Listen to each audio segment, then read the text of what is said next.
this medieval worldview influence understandings of the human body? Most medieval medical ideas were based on those of Hippocrates and Galen. Both theories were based on the idea that the human body was made up of the same 4 elements as the rest of the world: earth, air, fire, and water. In the human body, these were expressed as the 4 humours: black bile, yellow bile, blood, and phlegm. Each humour corresponded to one of the 4 elements and had particular qualities. For example, blood was warm and wet and linked to the element of air. Yellow bile was warm and dry and linked to the element of fire.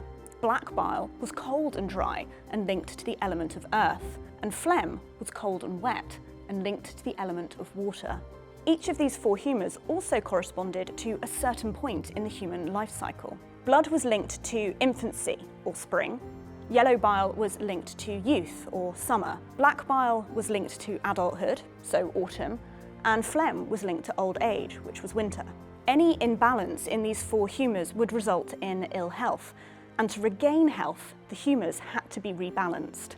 This could be done through a variety of means, including diet, exercise, sleep, evacuation, and balancing the emotions. According to traditional Galenic medicine, the qualities of the body were in constant flux. A sustained equilibrium, or an equal complexion, was desirable, but physicians thought it to be virtually impossible to maintain. The job of the physician and the patient was to continually manage the humours in the body in an attempt to get the perfect balance. However, this was complicated further by the complexion of each individual. For example, it was widely believed that women had an excess of black bile and phlegm, making them cold and damp, and therefore more prone to conditions such as melancholy, whereas men were believed to have an excess of yellow bile and blood, thus making them more sanguine. The balance of the 4 humours also changed with age, with the elderly being colder and drier than the young.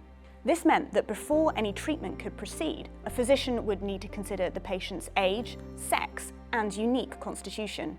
Humoral theory remained the predominant medical theory until the 17th century, and it was only definitively disproved in the 19th century with the advent of germ theory.